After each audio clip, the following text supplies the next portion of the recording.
Thank you for joining us today.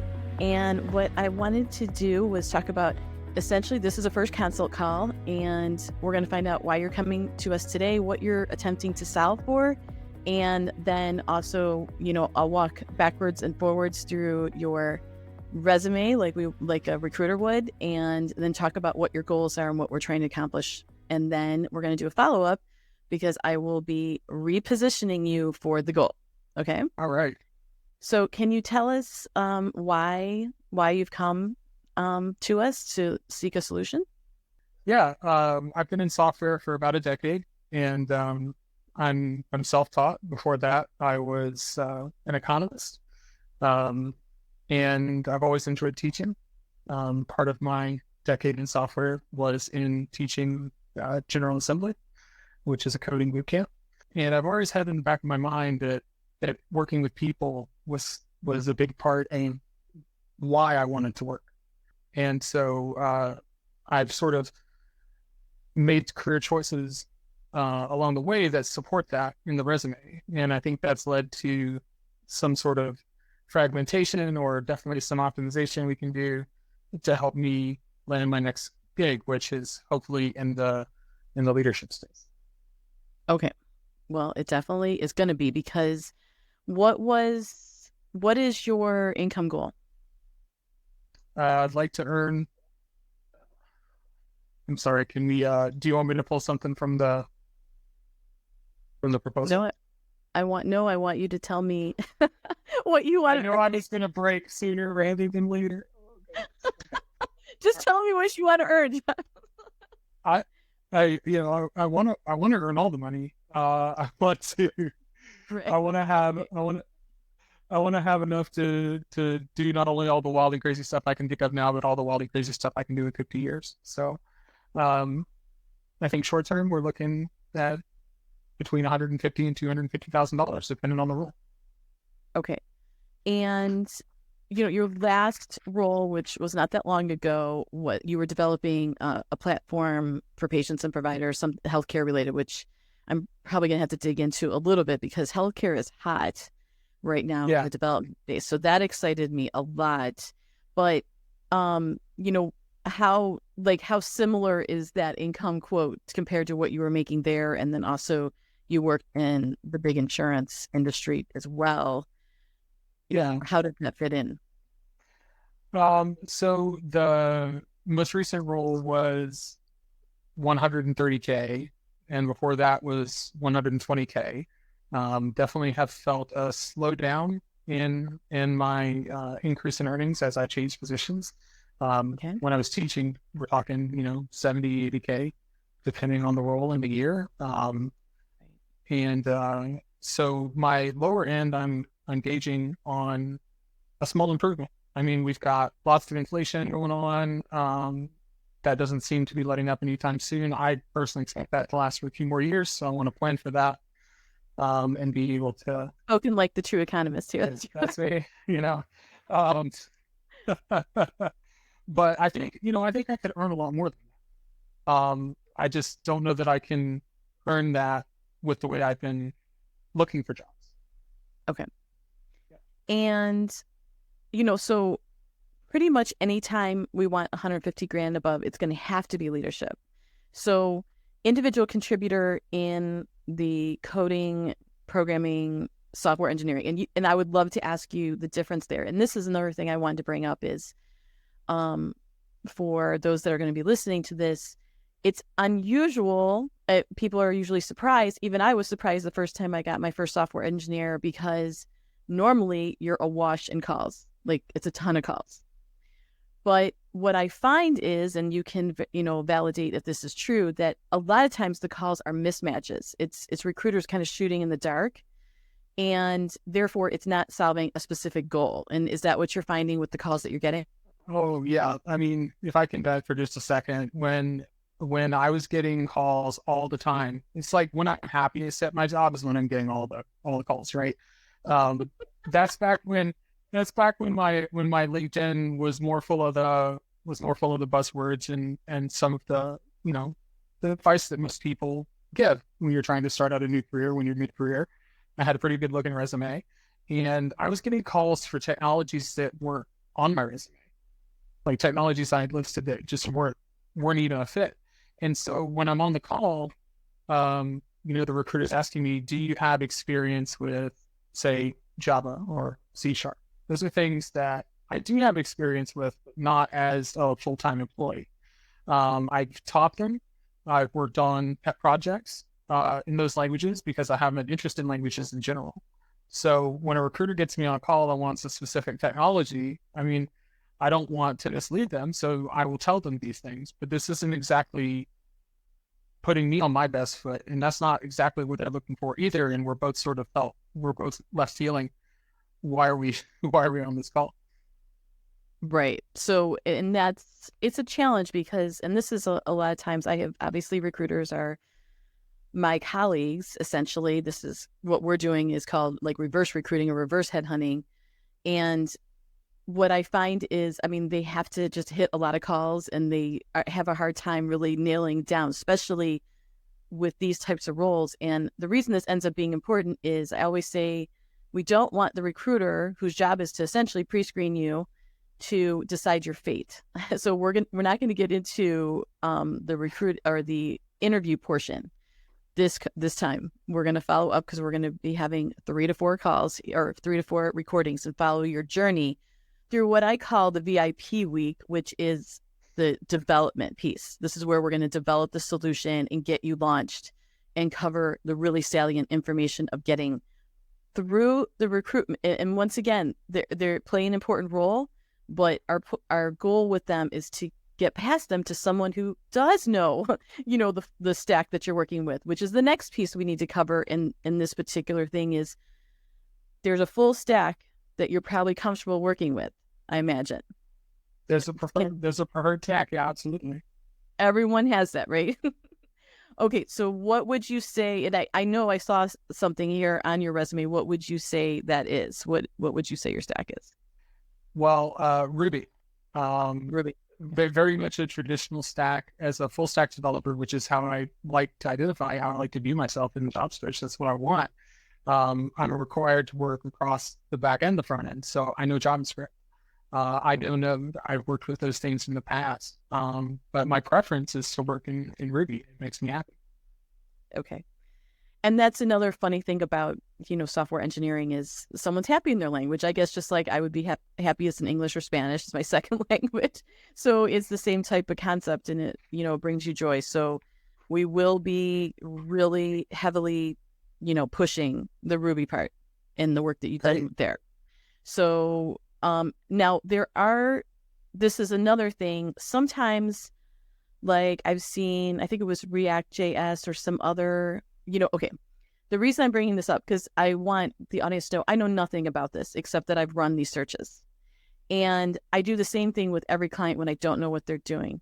And that is I go straight to the job market. And the job market tells me what I need to know. And then the candidate adjusts the language. Like I put it out in front and they'll say, oh, that's not really how would be worded, and then we change it. But I know there's sometimes my software engineers have opinions about certain pieces that are in the job ads that are wanted that they don't necessarily agree with. It's not that they can't do them, but they maybe think there's a better solution. And I want to get your feeling on that. Yeah, I mean, it's tough as a job search. For sure, you kind of have a feeling.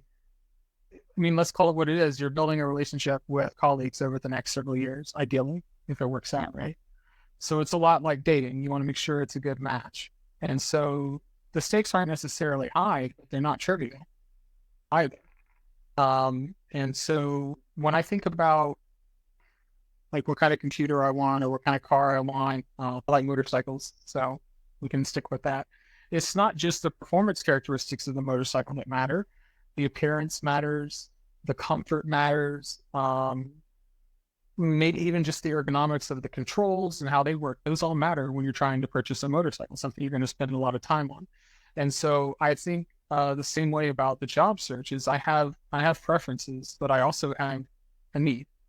And the need is to stay busy and productive and provide value and feel good about myself. And you're going to do that really well if with any job, if you're willing to put in lots of time on the weekends or in the evenings, working in your preferred environment, if that's what you want to stay sharp on. But at the end of the day, I'm spending 8 hours asleep, 8 hours with my friends and family, and I'm spending 8 hours at my job. And so a full third of my day, I'm going to find myself in an environment where if it doesn't match my preferences, I can live with it. But that's something I'm going to notice for a long time. Mhm. And that's not to say preferences don't change. So, with the proper mindset, you can grow into any position, but this is the time when you're searching, when you want to think about those preferences and what you imagine your day to day is going to be like. Right, because there's the preferences on your side, but a lot of these organizations have already made a commitment to maybe another piece of software or something in stack that you can do, even if you think there's a better solution. So that's sort of where I'm going with this question is, Yeah. and this would be for any role is, and when someone becomes senior and a leader and you have a ton of experience, which is what we have here, sometimes we have to adjust because those organizations have already made a commitment. The team's already Yeah. running with something and they don't want to go somewhere, into something else, certainly not right away. So, I mean, that might be something that once you get the role, you ease into a conversation of, have you considered this change or this piece of software? I'm just trying to prepare you for that because I just know when I work with someone that there is such a comfort with these languages and comfort with these tools that sometimes you get thrown at something at it. And I just basically need you to kind of go with it because that organization's already made a commitment to that thing, Yeah. whatever it is. Yeah. And we'll talk about that when I read you the resume, because like I said, the positioning that we do, I go straight to the job boards. I pull out what they're looking for. I position you for it. Then we talk about it because you have to be able to defend it, of course. So then sometimes we have to make some changes, some alterations to it to make sure not only you can defend it, but we're also giving them what they need to choose you for their 150K plus senior leadership role, Right. And so, okay. Basically what we're going to do, and I'm going to end up showing you what this looks like on paper, is we know that we're going for some type of software engineering, either a manager, a principal, senior type of role. It might be senior IC or individual contributor. Is that Right. okay with you? Something like an architect, I sort of bucket in my brain as a senior individual contributor. I know there are a lot involved in the hiring process, but I've imagined myself in the day-to-day position of an architect. I really enjoy working directly with the technologies as well as with the people. And I really want to be in on these conversations, no matter what the job title ends up being. I want to be in on the conversations about what to adopt, what to pay attention to, what might be a fad, how we can, steer an organization long term into a path for success for the future. I think, the matching game for employment, any matching game really, it's the economist coming out again, but any matching game is a problem of information, right? It's about getting accurate, truthful, quality information together so that you can make a deal, so that you can make a match. And that means it's a numbers game, right? We definitely have the numbers piece here. And there's been it's so hard to do the numbers game that you sort of have to rely on low quality signals, sometimes signals that are maybe more noise than true information. Buzzwords can fit into that. But it's a big tool, and it's a tool we have to use to make the match. So unfortunately, in that environment, for technology leadership, that can present itself differently as a challenge of like, what do we pay attention to over time? So matching games don't just stop because, at least in a leadership position in engineering and software, the matching games don't stop just because you found a job. You're going to be looking at buzzwords for the rest of your career and trying to make smart decisions about what to pay attention to and what to filter out. That won't stop. And, one of the, sometimes when I talk to software development people that are, really heavy duty, they're actually doing the creation, is working with the product managers and that leadership, because they're defining the roadmap. How have you seen that exchange go? I've seen it go a number of ways. I've been in what some people might consider an engineer's utopia, where you sit down with the product people and you're discussing real issues that the users are facing. You're discussing real world constraints with them. There's a tight feedback loop where they have an idea and you're right there with them having a discussion, maybe even sharing, if it's my preference, we're sharing a keyboard and a computer, and they're saying, hey, what if we did it this way? Can we tweak it and see what happens? And that's my favorite way to work. But I've also seen it other ways, maybe more traditional ways or classical ways.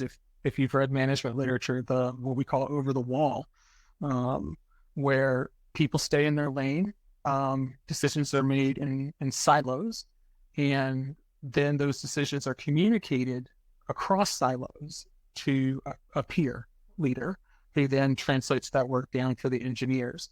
I've even seen it where engineers are held accountable directly to product, and it's more like the business makes decisions, product sort of has a feedback loop with business, and then product is telling the engineers what to do, but even worse than that, sometimes how to do it.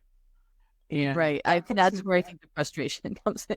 That's what I've heard. Subject matter expert in a very tough spot, because like, I didn't choose this career to be part of an assembly line. I chose this career because it is in fact creative work. I get a lot of joy out of interacting with others and producing what I feel like are good products and products I can stand behind. And so if somebody's coming to me and asking me to do the impossible, I need to be able to talk to them and challenge them about what they think is possible, what's right, what's cost effective. We need to be having all of these things. And so I've seen it work all kinds of different ways, and I'm not sure that there's one right way, right? There's no orthodoxy when it comes to how product and engineers interact, but there's a variety of ways that it can go well and a variety of ways it doesn't. Well, and I want to circle back there too for the audience, because there is also another unusual aspect of software engineering, and that is C2C work. So that's corp to corp. We don't really see this as much with other types of roles, other types of professions, let's put it that way. And sometimes when I run a software engineering search, I we'll get C2C and we'll get full-time, options out there. And so it's a little bit different. But the reason I bring this up is because not only may that occur, and we'll have to navigate that when it does, but have you thought about going more on the product management route? Because you essentially have held that role in your C2C work. Yeah, I feel that is correct. I don't think that our titles necessarily match the work that we do as software engineers. That may be more the rule than the exception. If you really want to work on a team with somebody and take everything into account, sorry, I'm getting off track. No, I think so. As we're talking, okay, so one of the things that you were mentioning, so this is another difference, so we have a bunch of differences here, is that, when you're talking about the architect, you're probably going to see whiteboard interviewing, right? Yes, that happens. And how do you feel about that? I have personal feelings. Nobody likes it, right? I have personal feelings. I have professional opinions, but I have personal feelings. But okay, so with what I have seen once again is on the architect or individual contributor side, the hands-on side, which can get up there in pay. I mean, depending on what the role is. We're going to face a whiteboard, and obviously I don't know anything, so that has to be something that you do. Like, I can support you in like, okay, this is what they're going to be looking for. I know there's I don't know if you have any workout on, I think it's GitHub. Is that right? I haven't looked this up. Yeah. So sometimes, when I have the ICs come through, I'm like, okay, we need to have some representation out there, because they're literally going to ask for it when we're doing the applications. But when it comes to leadership, you really do cross over those lines into product management. And I'm wondering, because I will run 2 to 3 angles. So, we can have the individual contributor, although that may end up being the same resume that's really more representing leadership and guiding these conversations. And then there's software development manager or principal, principal usually is leading a team. It's just another way that they're titling it. And then we have more the product manager, who's really, like you said, you've got maybe the business making the decision, but there's a lot more interaction about, hey, how should we do this? And I think you're potentially bringing a lot to the table to those conversations because you really have worked in DevOps. So you know what's possible and can inform those conversations even more. How are you feeling about that? Yeah, I think I would really like to be the product person I wish I had when I didn't have the product people I needed, if that makes sense.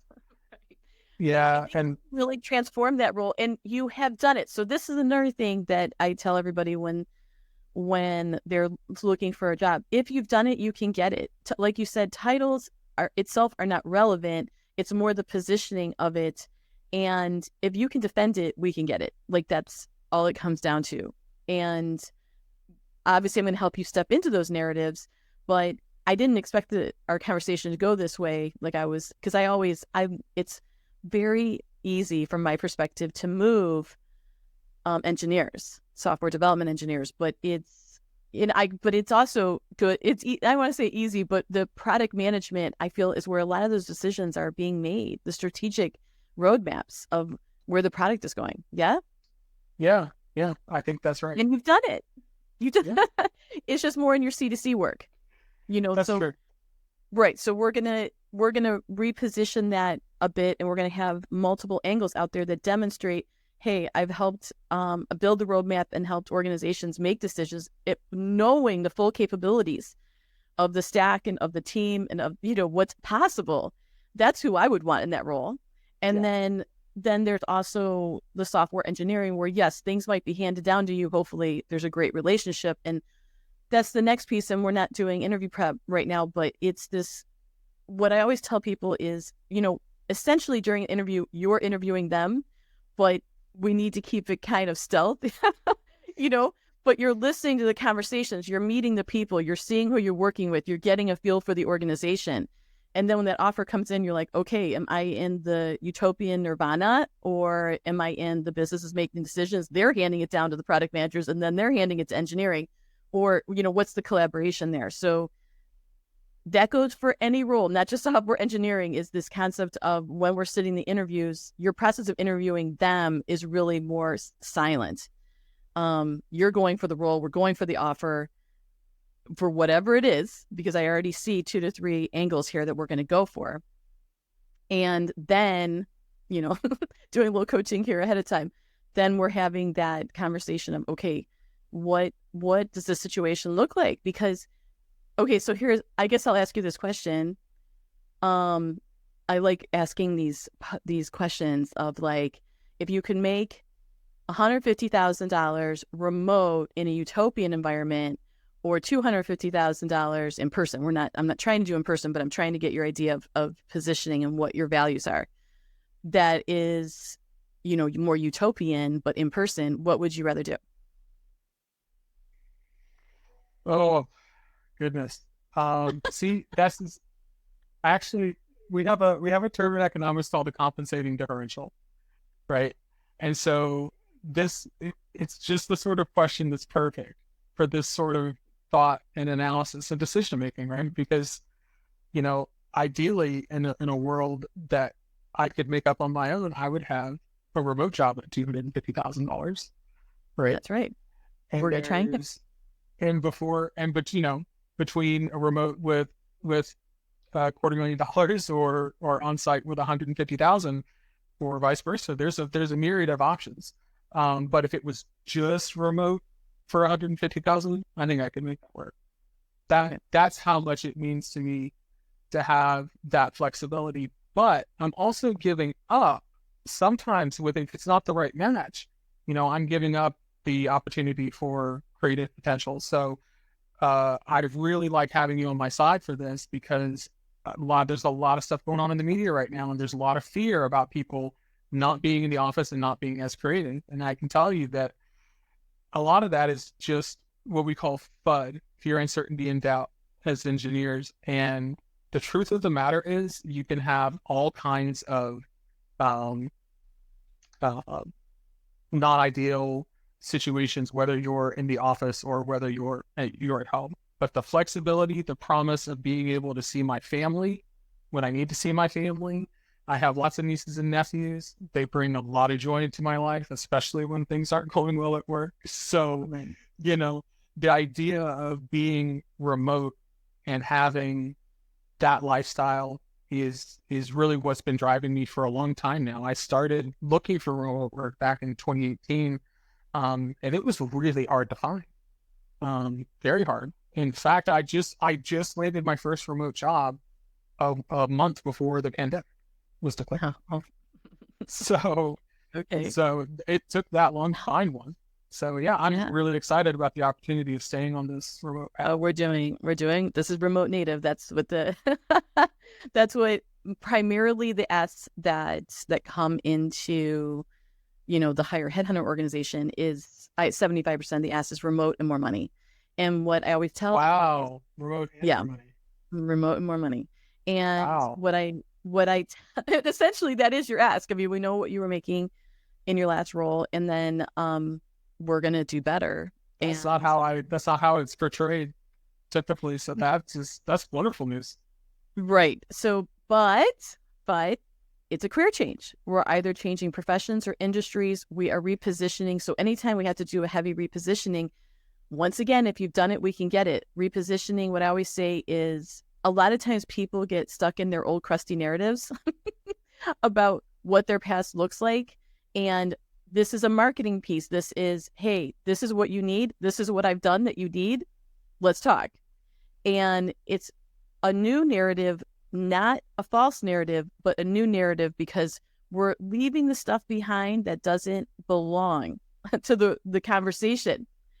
And what I always say is, if someone said, okay, write about a romantic tragedy, a Shakespearean romantic tragedy, you wouldn't write necessarily about Macbeth, right? You would choose Romeo and Juliet. They're both Shakespeare, but the point is, it's marketing. We need to give them and show them, hey, I've done this. I'm your guy, or I'm your person. As much as I'd like to think that I can talk my way into a job and sell myself, that may have been true at one point.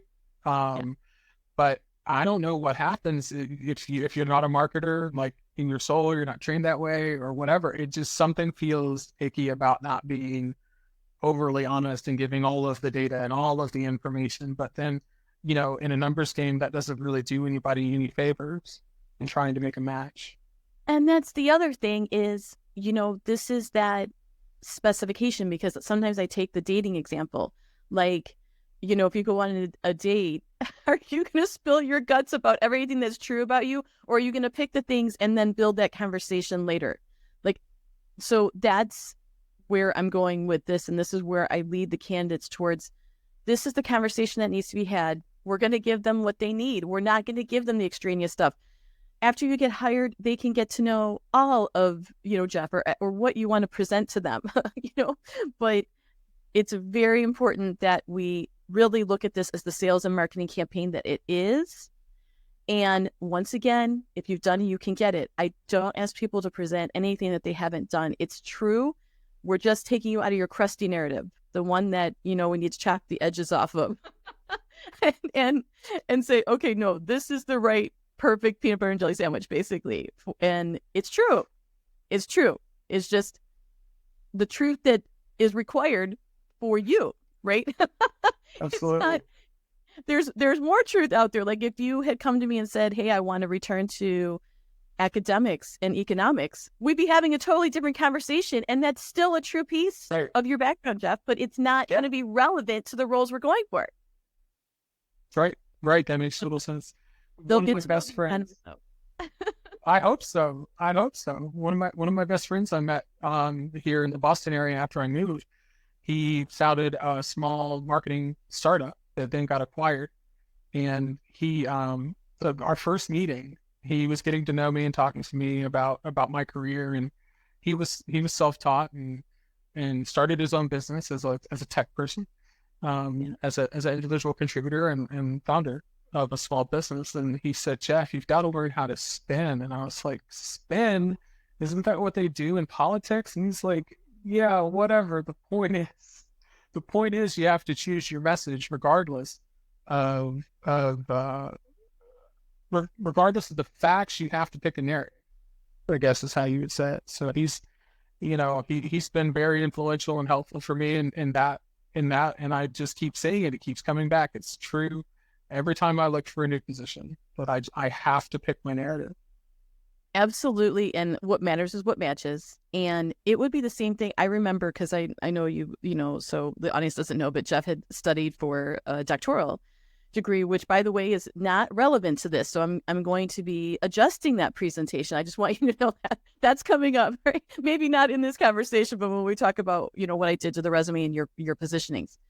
But I remember sitting down there's a test after all the classes are done. This is for the audience purpose, that demonstrates your knowledge in that area. And when I sat down, the proctor, who was the head of the, PhD program, said, answer the question.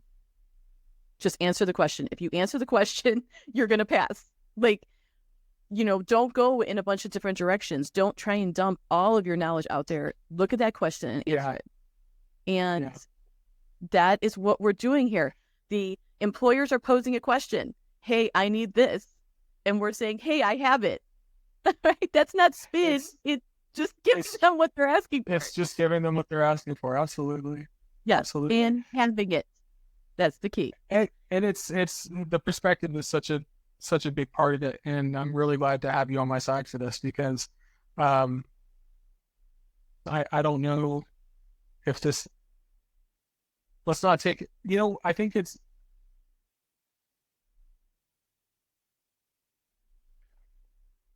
my whole life, I've wanted to work with people like me, right? And that means people who think critically, who like discussing hard things and making important decisions and making big impacts.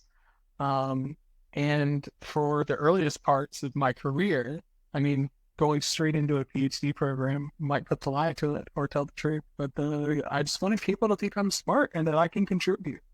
I want people to know I can contribute, right? And so if that's what I focus my narrative on, that works for getting into college. That works for getting into grad school right away. That works for getting scholarships and funding and grants and all of that. But it's not necessarily the best strategy if I'm trying to convince somebody that I'm a good match for delivering value to their business. Exactly. That's exactly it. Especially with the barrier, the language, you call it a language barrier, right? Like, it's a knowledge barrier, but I have skills and expertise and lived experience that they're looking for. And I want to show them I have that. But in addition to picking my message, if I don't pick my message well enough, I might be telling them facts that might fit, but they may not. I may be telling them in a way they may not understand. Right. So there's lots of things to consider with this messaging, and even for really smart and accomplished people, it can be intimidating. Well, and what you were saying about that person that did the startup, that's what I was thinking when you were saying this, was it was marketing. He probably knows marketing. He probably knows software engineering. Like, these are all, I call these the core three in my book, where, we already have come up with 3 angles here. We have the architect, the software management, leadership, principal, and then we have the product management side. Okay. That's really the core 3 for our purposes. But you, once again, have the economics background, have the teaching background, and it's not going to be relevant for the goal of this campaign. But if that was, you would have a potential core 3 there too. So, yeah. Absolutely. So, yeah. And, you're a very dynamic person. And we followed, in a way, not a similar path, because I'm not a software engineer, but I also went to the academy for a solution. I thought the doctorate was going to deliver a certain something. And really, a doctoral degree, generally speaking, is only valued at the academy. And once you leave academia, it just doesn't match. It doesn't matter. That's right. Okay, I've got one more thing before we leave this, because then I'm going to be working on the repositioning and we will reconvene after I do that. And that is, you were taking a lot of extra studies in SQL. Can you tell me what your goal of SQL was for your career? Yeah, so I started teaching myself Ruby on Rails after a short bout with Python, which I grabbed as part of my academic degree. And with the focus on academic research, SQL was a big component of that. And I struggled learning SQL at first. It's pretty simple. But as somebody who was just used to working with spreadsheets and crunching numbers that way, um, it's a bit of a paradigm shift. You don't necessarily know how to wrap your mind around it. So that was, even though I had some experience with HTML, CSS, LaTeX, and statistical programming packages, the idea of SQL it's kind of a big shift in the way you think. When I got to Ruby on Rails, Active Record made working with SQL feel more like native English, or the way I would normally think about something. And it's something as simple as that was able to unlock deep understandings of relational data. But I got to a mathematical or theoretical undergirding and understanding of relational data still without learning SQL. Right? I was letting Active Record be the way my brain thought about relational data. And so one of my goals in my most recent position was to really stretch myself back in the direction of SQL, and then sort of try to make the two meet in the middle. I had done some deep diving in Active Record, and I knew a little bit about its internals and how it worked. But if you know HTML and CSS and a programming language, you're half the way there. The process of translating think about it's just an expression, right? It's just the way you express a thought. Translating that expression from one paradigm or framework into another really helps you submit some understanding, but it doesn't necessarily teach you how to think in one tool or the other. So I was sort of triangulating my whole career. I've been triangulating this focus on relational data, and it really got a boost from taking some courses in SQL and doing some deep dives and learning some advanced techniques. Okay. I don't know if SQL is really going to be coming up in our search, but I was curious because I saw that you had really started diving into it. So, Yeah. okay. I mean, I will let you know if I feel like it's popping up and it's an advantage. It scratched my nerd itch. Of course. That's what, you're really a polyglot, and my software engineers are. You speak multiple languages, and some better than others, but I like this idea. Yeah. I just like this. It's just, like you said, there's a lot of great conversations here about what we need to do to get positioned and really target for the highest and best role. And that's what we're going to go for. And we are definitely going remote. So I don't want you to worry about that. I just wanted to give you a positioning question. Great. Just thinking. Okay. All right. Okay. So we're going to leave this now, and then I'm going to step back and I'm going to design the solution, and then we'll reconvene and walk through that. Okay. Okay. Sounds good. Okay, Jeff, it was great talking to you. Thanks, Darren. I appreciate your time. Looking forward to talking again soon. All right. Bye now.